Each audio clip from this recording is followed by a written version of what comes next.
Ladies and gentlemen, wherever you are, I greet you. Welcome to my YouTube channel. I'm humbly requesting you that you subscribe and share our videos to at least one group or three so that our information can reach to as more subscribers. Ladies and gentlemen, in Uganda, the tension is rising. The Ugandan people have taken to the streets to demand their victory. Currently, as we speak, Museveni, who has been leading that country for almost 40 years, is leading in the recent election. As per the results that were released by the chairperson of the Electoral Commission in Uganda, Museveni is leading by around 80%, whereby the opposition leader, Robert Kyagulanyi, known as Bobi Wine, is coming second. But ladies and gentlemen, the Bobi Wine agents who are at the tallying center are saying that their victory has been stolen by the current regime headed by Museveni. And this is the situation. A military helicopter hovers over a capital city that now feels like a war zone, plunged into an internet blackout. The Ugandan army are fully deployed in Kampala to silence any dissent on the ground. All this as election votes are tallied and disputed, with President Museveni's gains protected by force through the military led by his own son. People keep getting picked up by the military and the police as they move out and riot against what they're saying is already a stolen election. We've had tear gas, we've heard live rounds, stun grenades. It's all happening in the heart of the capital city. The yells of defiance come with a quick clear out, but their message is simple. Right now, people have voted Bobi Wine. He has been cheated of his vote. How do you know that? I'm a Ugandan. We went to the polling stations. The materials arrived late. Support for opposition leader Bobi Wine is a dangerous sentiment, with men being beaten and taken away. And even our filming is no longer welcome. We're pulling out of the city centre. We've been held by dozens of military officers, heavily armed, who told us we were not allowed to film, that this is not election day.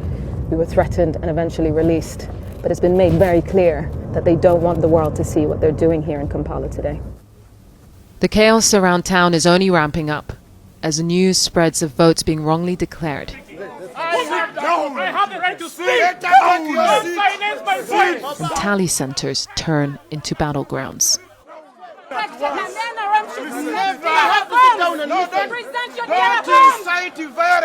We have Ugandans that have voted, and this is their right to choose a leader. So I don't know, the international community, what can they do for us? Because us Ugandans, we have tried to fight. We have come out and voted, and we have requested without violence. The security forces close in, and they're not here for show.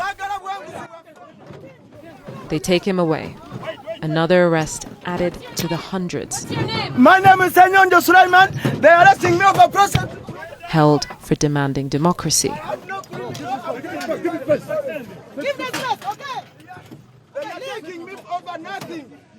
Did you have internet in 1986? Did you have it? Did your mother tell you that they had internet? But it was the country not running. But things are changing, Honorable. We are moving in a world that is digital. It's just a matter of days, maybe 2 weeks or 1 week, or they are. Let us trust in the president. The one who brought it will restore it. He's working around the clock. Our technicians are working closely. So what UCC told you, they have a right to. Ladies and gentlemen, and according to the recent news, it says that Bobi Wine, the current opposition leader, who his supporters are saying that is the one who is leading in the election results. Yesterday at night, according to the reliable sources, he was picked by an helicopter at night. And according to the NAP spokesperson, he says that Bobi Wine was abducted in the midnight using the helicopter raid. But according to the breaking news from the government spokesperson or the police spokesperson, he says that Bobi Wine was not picked by an army helicopter overnight and flown to unknown location. Uganda police says his home. Ugandan police says he is home, but they have a feasible deployment there because it is an area of interest. But you know, the police from Uganda, they are saying that Bobi Wine was not kidnapped, according or answering the claims of the NAP spokesperson. You know, now the Uganda people are worried. Why are they worried? Number one, the Bobi Wine's party NAP spokesperson is saying that Bobi Wine was abducted midnight using the military helicopter. But now, the Uganda police spokesperson is saying that Bobi Wine is at his home and he was not picked by the police or the military, as the claims are spreading across the internet. Ugandan police are denying that Bobi Wine was arrested and taken to an unknown location overnight. They say that's just not true. He's at home. Mr. Chagulanyi Sentamu, as far as I'm informed, he's not under arrest.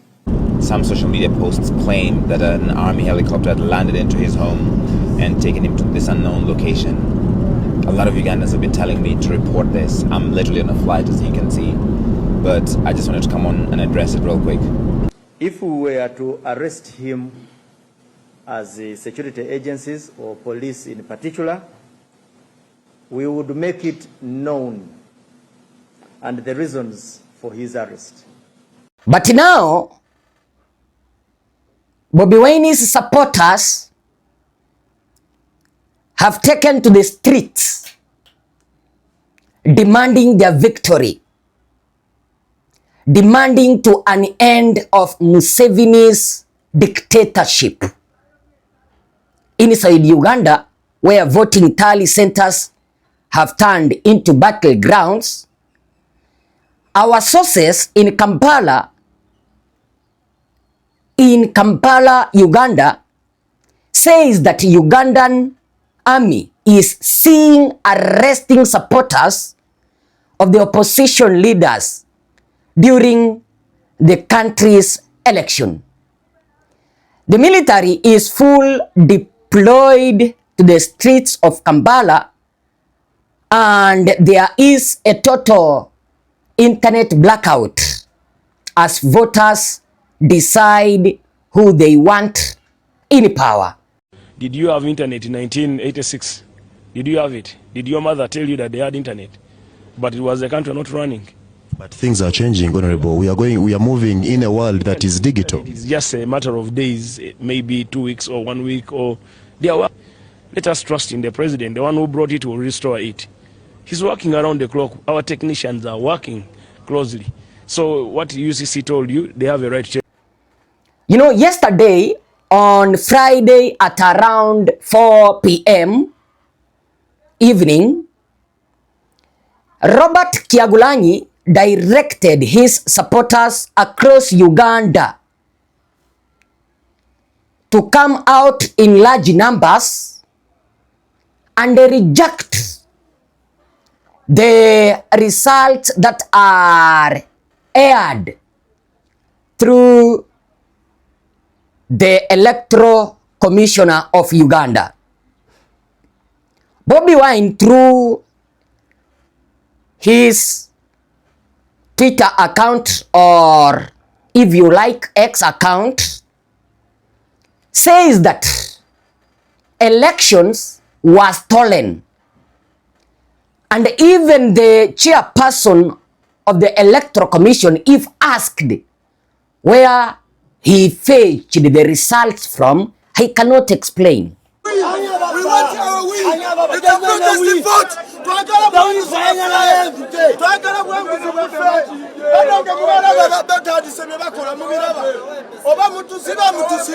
Police is protecting the criminals. They are taking me.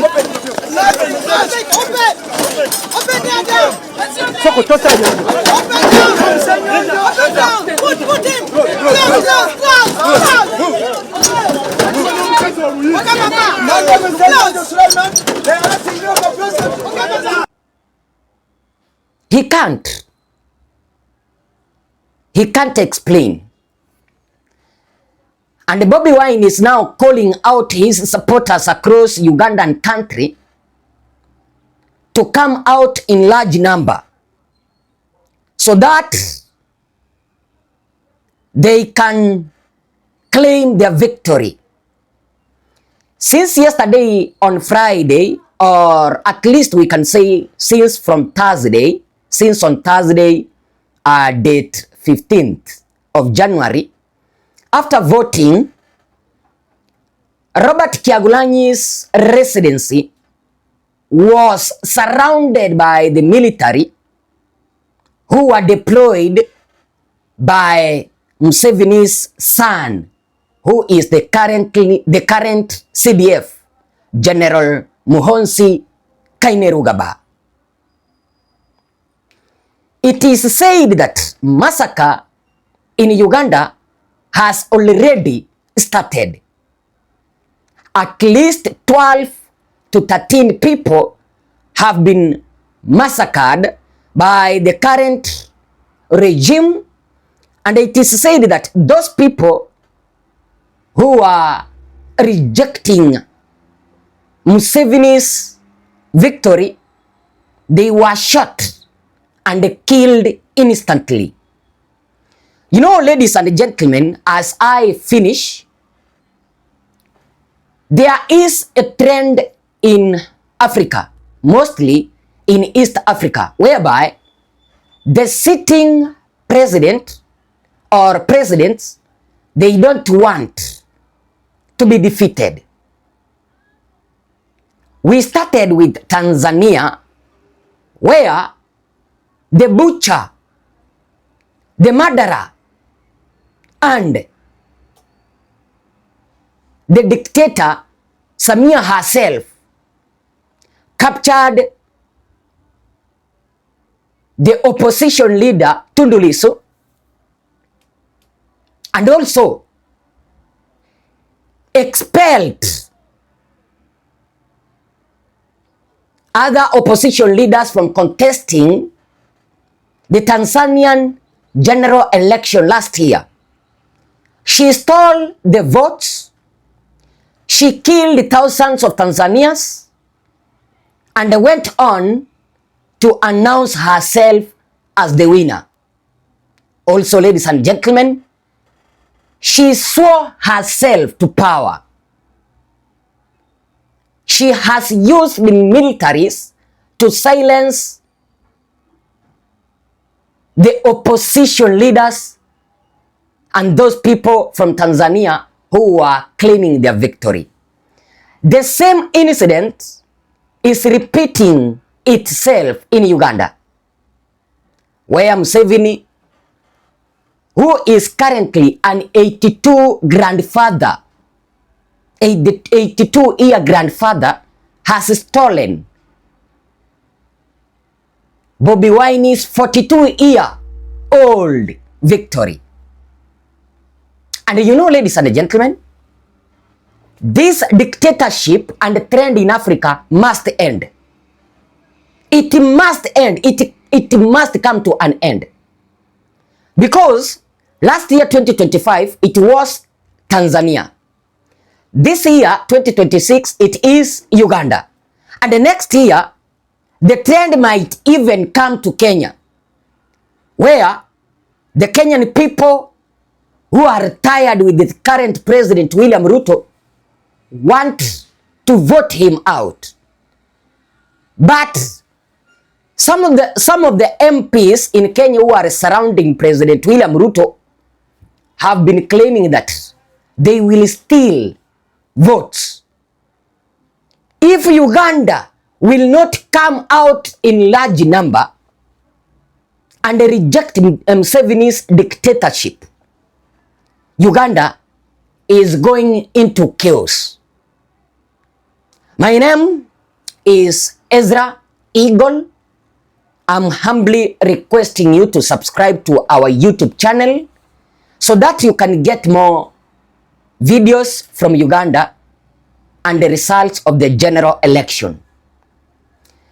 What has astonished me, the opposition leaders are claiming that Robert Kyagulanyi has been arrested,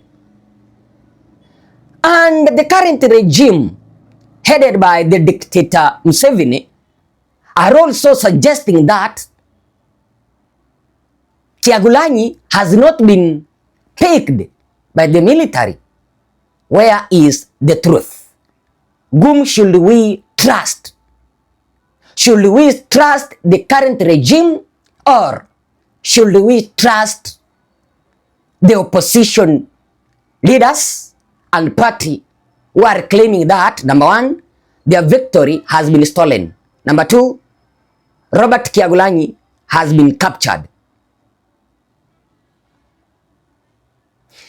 The other day, I saw the government's spokesperson claiming that even if Bobi Wine wins the election, the Electoral Commission will not announce Bobi Wine as the winner. They will announce Museveni as the winner. And that has happened, whereby Ugandans are questioning, where did Museveni get those votes? The chairperson is announcing. I don't know what is your take. See you in the next video.